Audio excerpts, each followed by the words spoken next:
এই সময়টাতে আপনি অনেক চেঞ্জ ম্যানেজমেন্টের সাক্ষী। তার মধ্যে এইচআর এর একটা কনসেপ্ট হলো পার্সোনাল ম্যানেজমেন্ট এবং এইচআর ম্যানেজমেন্ট। এই ট্রানজিশনটাতেও আপনি সেই সময়টাতে ছিলেন। তাহলে আমাদের যে পার্সোনাল ম্যানেজমেন্ট যে ছিল সেটা কেন চেঞ্জ হয়ে এইচআর ম্যানেজমেন্ট হলো, এই ব্যাপারে যদি স্যার একটু আমাদেরকে একটু ক্ল্যারিফাই করেন। Thank you very much. তবে দেখেন, পার্সোনাল ম্যানেজমেন্ট আগে ছিল লেবার ম্যানেজমেন্ট। লেবার ম্যানেজমেন্টটাকে সফিস্টিকেশন করার জন্য এটাকে পার্সোনাল ম্যানেজমেন্ট নাম দেওয়া হলো, এবং লেবার অফিসার যাদের নাম ছিল তারা সাবসিকুয়েন্টলি পার্সোনাল অফিসার হলো। এবং এই পার্সোনাল ম্যানেজমেন্টটা চললো বেশ কিছুকাল।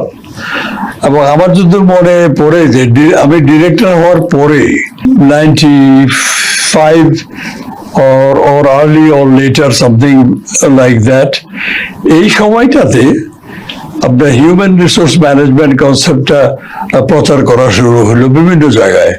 এবং ইউনিলিভার বাংলাদেশে আমরা একটা we met together in a seminar, and in that the HR was launched formally, that no more personal, now we will be dealing with human resource. So we will be dealing with personal resource. That also sounds not bad, but it sounds good when you say the HR. So human resource directly relates with the HR development, and it gives a clue. Okay. And that is what we discussed, but nothing great. I must say that it is a change from personal to the human resource, the human being, and because human being is a factors of production, but it is the only factors of production which can speak.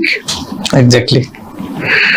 So human resource was established from that period of time, and we became the director of human resource. But I was never a personal director. I was human resource director. So I was general manager personnel. Before being HR director. Before HR director, that's right. So basically, I do not find a very, very specific reason কেন এটা HR হলো। তবে শুনতে কিন্তু HR কে ভালো শোনা যায়। আমি HR এ কাজ করি, তুমি কোথায় কাজ করো? আমি পার্সোনালে কাজ করি।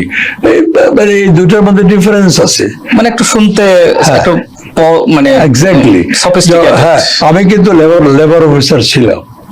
I joined Olympia Textile Mill in 1973. 73 তে? Yes.